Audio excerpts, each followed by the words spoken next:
My name is Rick McKnight, and this is Franklin Boulevard Media. I grew up in I grew up on Curry Street, right there behind the old Shaw's Laundry, going down 321 South. You know, I used to I grew up in up there where we all had everything was the black restaurants, drug stores, all that stuff right there on the old York Street, things like that. You know, well, you know, I'm telling my age, but growing up in Gastonia, it was a fairly nice experience. You know, good family grow up. I mean, my dad wasn't here, but you know, mom raised us right. You know, and can't complain too much. Well, I started elementary when the old Highland High School was on York Street. They changed it into an elementary, and I went there for about a year and a half, and then segregation come in, and we moved over to Wilson Elementary, just up the street over there on Moore Street. And I went to, also we moved from there to Myrtle School. My mom moved to Myrtle School, then I went to Myrtle School Elementary, and went from Myrtle School Elementary to Hunter Huss. You know, graduated from Hunter Huss in '81. I went to college in Rush College in Holly Springs, Mississippi. Oh, Arthur Lee Worthy recruited me for that college after I had graduated from high school. You know, that's how I got down there. And the president of the college at the time was from North Carolina. So so he had a lot of influence and stuff, and that's when I went down there. And so we went down there. I started off in mass communications and got a degree in mass communications. Then I come back home after that and got a job at Home Light in Gastonia and left Home Light. And then I got on the fire department in '88. Well, I had no ambitions at the time to do the fire department. My buddy Melvin Burst called me up and he was telling me about, hey man, they're hiring at the fire department, man. You need to come and try it out. So I went and tried it out and got hired. That's what, I did 29 years with the fire department and stuff. Well, the music actually hit me when I first got out of college. I might have been already working at the fire department at the time, and my cousin reached out to me, Calvin Shaw. He reached out to me and said, hey man, we starting this band, man. You want to sing? I said, well, you know, I'll come and check it out. He said, well, yeah, come and check it out and let the guys hear what you sound like. And the name of the band at the time was Skyflex. So I went out there to try out, walked in the place, and I'm trying to remember the guy, Dooney, a friend of mine named Dooney, you know, had me up there to do an audition and stuff. And so he was getting ready to set me up a mic. I said, man, I don't need a mic, I got my own mic. He said, man, I ain't never met a band. I ain't never met a guy singing that brought their own mic. I said, well, you got your own guitar, don't you? You play guitar. I said, so, you know, I got my own mic. That's the way it works. You got your instrument, I got my instrument. You know what I'm saying? That's how that started. So I did a little auditioning, you know, lasted about 5 minutes. Next thing you know, hey man, yeah, we want you to come in here and, you know, be our lead singer for the band. You know, so that's how that got started as far as music was concerned. Well yeah, they had all kinds of Zeke Quillis, Gas the Band, was it Black Magic, I believe it was?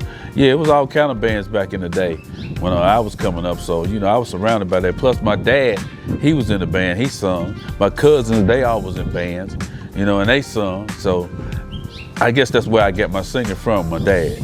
I enjoy firefighting because, you know, you go out and you help people.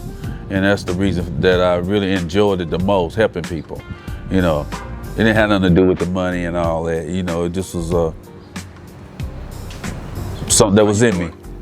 Well, it just, well, once I started buying equipment, you know, the fire department allowed me to buy my equipment because, you know, we only worked 9 days a month. So I had plenty of time to do what I really love, singing and playing in the band. So I started purchasing equipment and stuff like that and started teaching myself how to record and all that kind of stuff. So, and then I just started writing my own music.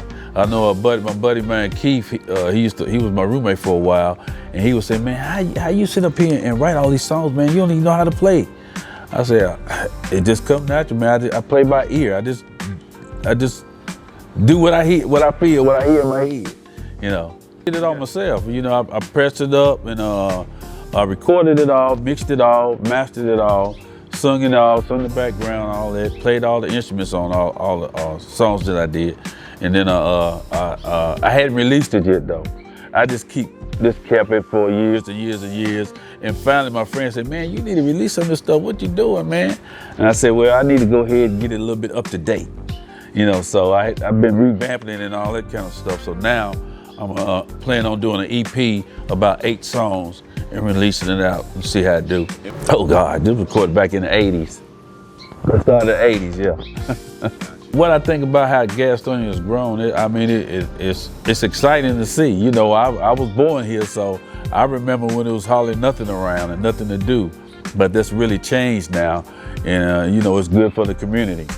Well, the way that started was, Keith called me one day, my drummer, he called me one day. He said, Rick, I plan on getting me a band together, and I need you to help me get the equipment I need to get my band started. That way I have everything I need when I start putting my band together. I said, okay, Keith, well, I'll come over there and help you out. So we go out there and we're doing the research, and I'm telling him what he need to purchase and all that kind of stuff. Then he purchased everything. And then I said, well, Keith, then, yeah, you purchase everything, then all you need is a singer and a bass player, you know, guitar player and stuff like that. You be ready to roll. He said, well, I was hoping that you would you did it. Oh, so I said, oh, so what you done, you don't hear them make me feel bad. You done bought all this equipment right here and I can't leave you hanging. You know what I'm saying? So basically, that's how the G-Mac band got started, with Keith, you know, buying all this equipment and sort of sucking me in, pulling me in on everything. Oh yeah, like we done good last year. We done real good last year. We probably played at least 2 to 3 times a month for a good solid year. Then we getting back into it now. You know, we started getting phone calls and starting to start up for the summer again. As far as the music scene, it can be great because there's plenty of talent around here, but this is the matter of the people just coming out and supporting it. Gas House or G-Town, which one do you say? I say Gas House. Gas House or G-Town, I say Gas House. Gas House is for the old school. You know, G-Town, that's the more newer name they put out there. Yeah. You don't see nothing being derogatory about neither one of them. No. People say that Gas House is derogatory. What's derogatory about it? Gas House. I never heard it before. Yeah, that's what. I like it. Hey, I like it too. Hey, Word and Sleepy, they got that started. Yeah. Gas House, you know, they got, yeah, that's what made us popular. Yeah, come on, man. Yeah, that's the name. That G-Town is, you know, what does that mean? You know what I'm saying? What does G-Town mean? You know what I'm saying? Right.